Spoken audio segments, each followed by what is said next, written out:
on this.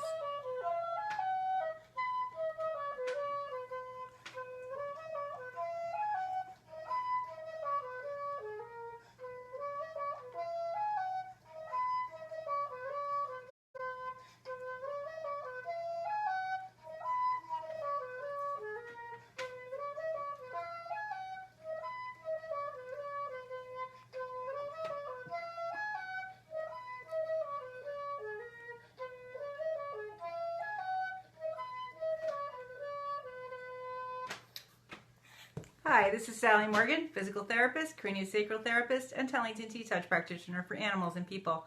This is Tristan, and he's a Corgi, and we're here for an episode of Conversations with a Corgi. So we've just come off of a bit of a break on our Conversations with a Corgi because I've been traveling a lot. I went to New Jersey and then to Maryland to participate with Linda Tellington in an equine Tellington T-Touch practitioner. Well, not a practitioner training, but a training for horses. And then I came back here, and then I was at my job as an educator. And so we're here today, and tomorrow we're going out to the Mayflower Corgi show.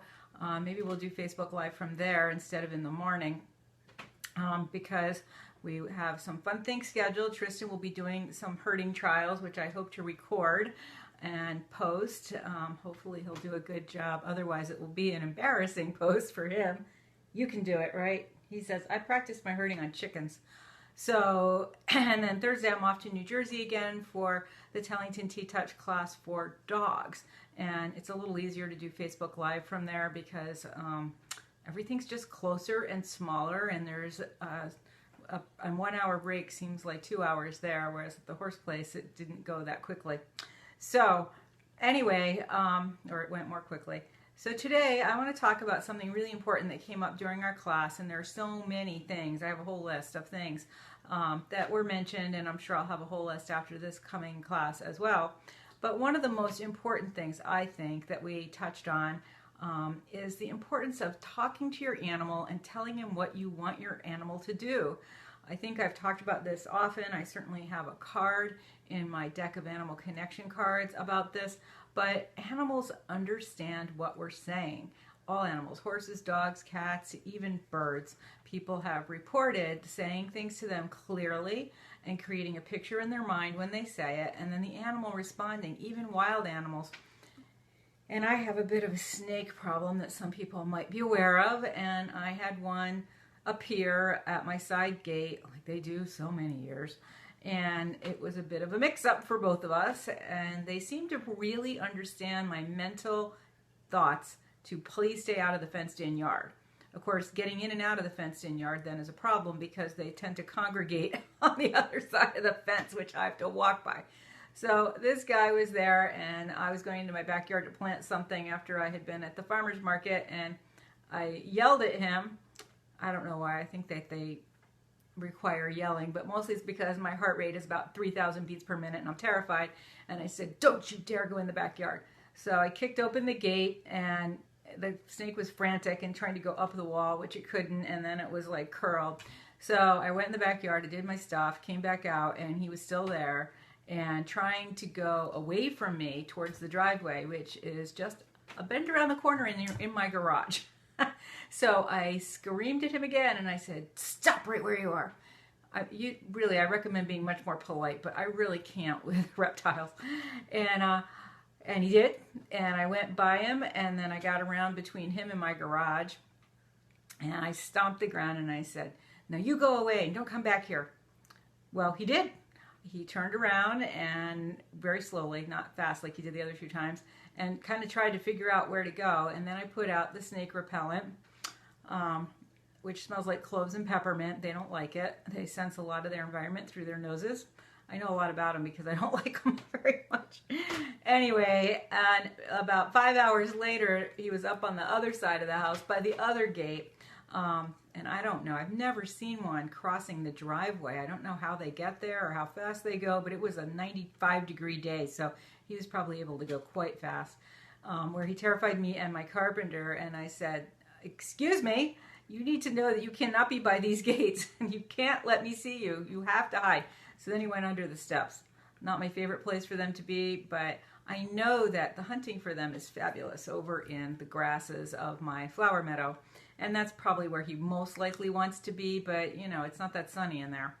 So anyway, that's just one example of my having no rapport with this animal at all and being able to say to him what I wanted him to do, and he did it. So if it works with a reptile, which even people who love them say that their brains are not the same as dogs and cats and horses, think about the power of talking to your animal when you've got a dog listening to you, or your horse, or your cat. And so often we want them to do things and we don't tell them what we want them to do. And a lot of people have learned incorrectly that the way to train a dog is to say short commands like sit, stay, come, stop, quit, leave it. And this is very rude, A, and B, doesn't account for the respect that you have for your animal, for his intelligence and his individuality and his ability to respond to clear directions. You would not talk to your friend and say sit, down, stay. And instead you would say, would you like a seat? Come on in. You know, thank you for the coffee. Please could I have a cookie? You know, that's how we should talk to our animals, and they respond, they understand us. So when you're having trouble getting your horse into a trailer, you say, I need or would like you to please walk into the trailer calmly, and I will pay very close attention to what you're afraid of and try to take care of that for you. And you'll see a huge change in your horse. And the same with your dog. I need you to keep all 4 feet on the ground when people come to the door. I would like you to keep all 4 feet on the ground. Let's try keeping all 4 feet on the ground. And your dog, and you have to realize that, yes, they're trying to do that, but they might not necessarily do it. And it's your job to pay attention to why they can't do it. My dog's really short, all of them have been, and they want to greet the people. So if I pick him up and let the people pet him, then of course he's not jumping because I'm holding him. Or if I ask the people, and they want to pet him, to bend down and pet him, then he stops jumping. And partially it's because I'm asking him, please keep all 4 feet on the floor. And I reward him when he puts all 4 feet on the floor and leaves them there. So think about talking to your animals. Not just Dr. Dolittle can do it. Talk to your animals. Tell them what you want them to do. I have done this with hamsters, rabbits, guinea pigs, dogs, and yes, even cats.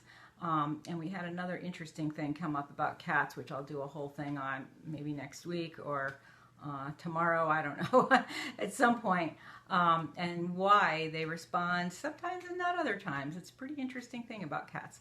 But dogs and horses certainly want to do what we would like them to do, and so much of our struggles with horses and dogs result because we don't listen to them.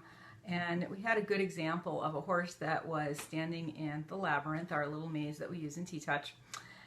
And he was having trouble doing that. He was having a hard time holding still. We had several horses this week that were standing with their legs crossed and not settling. And what we know as T-Touch practitioners is that the horse couldn't stand still because he was out of balance. He was continuously falling onto his front legs and not knowing where to put his back legs. And a couple of them had had Lyme disease, some had had some neurologic problems. Some of them were just not comfortable in their bodies, so they had lost their sense of balance.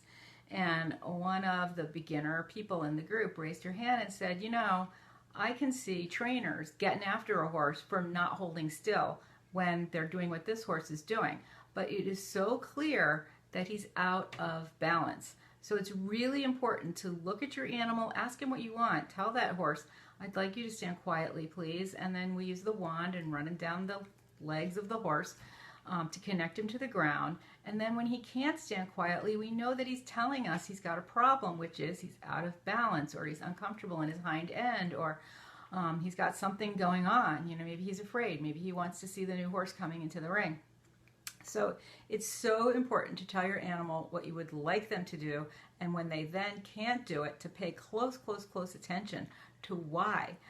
We had another horse, and I'm sure I'll talk more about him at another point, but just running the wand over him or holding it near his body. He was a very highly professional trained horse who's now like 12, and he was terrified of the whip.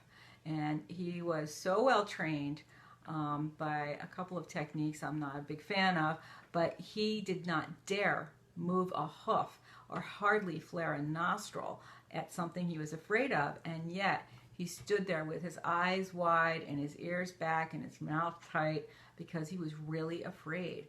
And it was our job as T-Touch practitioners and horse lovers to understand when he's afraid and not overface him, not use the wand on his body if he doesn't even like you standing nearby holding it. And so it's really important to not only talk to your animals in whole sentences, telling them what you'd like. And the person holding the wand, who was a practitioner, said over and over, you know, I'm not going to hurt you. I know this may be frightening to you, but I will always use it gently and quietly. And he started to take deep breaths, and she was just talking to him. She wasn't moving or doing anything. And she said, I'm sorry this has hurt you in the past. I'm going to just let you get a sense of your body with this. I'm not going to hurt you. I'm going to make it really clear always what I'm doing with this. And in about 4 minutes, he was breathing again. His eyes weren't wide. His ears were up. His mouth was relaxed because he understood what she was telling him. So think about how we talk to our animals. I had a client here once who said, oh, when I was a little kid, me and my brother used to say nicely to the dog really mean things, thinking that the tone of our voice is what mattered. And I said, what happened to the dog? The dog died young of cancer 30 years ago, which cancer in dogs was not as common 30 years ago as it is now. And he said, do you think our words had any effect on him? And I said, absolutely. You know, it is not polite to talk like that to your friends. And why would you do that to something you love more than life, you know, your dog? So he felt really bad. We had to do a little processing of that and release that for him, you know, because animals come into our lives for a reason. And that guy was a kid when this was happening. He didn't know better. He only knew what his parents had taught him. And whatever he heard from some dog trainer, that it's the tone of voice and not the actual words. It is the actual words, because our words create pictures in our mind, and those pictures are received by our animals. So think carefully about what you say to your dog. Be polite, use please and thank you, and ask them to do what you want them to do rather than telling them what you don't want them to do. Instead of saying, don't jump, don't bark, no jumping, I'd like your feet on the ground. I'd like you to be quiet now. I see what you're barking at. Thank you for telling me. And you will see huge changes in your animals when you work with them this way. So thanks for joining us today for this episode of Conversations with a Corgi. I am off to teach yoga to the veterans, and it's been a whirlwind trip. I had a terrible drive up the Jersey Turnpike the other day. It took like 7 hours to get home, and 4.5 was sitting on 100 miles of Jersey Turnpike. So that's not very good. And there was rain. So I have a much more leisurely trip down there this time. I'll be gone for over 10 days. So hopefully I don't run out of food for the dog, clean socks for me, and all of that. But I'm glad we're here for a couple days. Thanks for joining us. Talk to your animals nicely, and you will see amazing changes in them.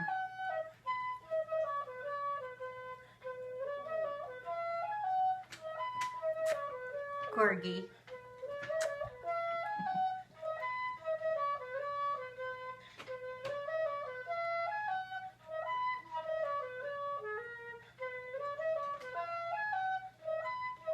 Danny says she always says please and thank you. You want to be polite with them, especially the British breeds. They come from a polite society. Thanks for joining us today, everyone. Have a great day, and we will be back tomorrow. Like I said, we're going out to the Mayflower Corgi Show. One of my longtime vendor friends is there, and I love to do a Facebook Live talking to Thyra. She's a hoot. She thinks I'm a hoot. It could be a really fun time. So it might be later in the afternoon, but it will be a fun one either way. So thanks for joining us. Everybody have a great day.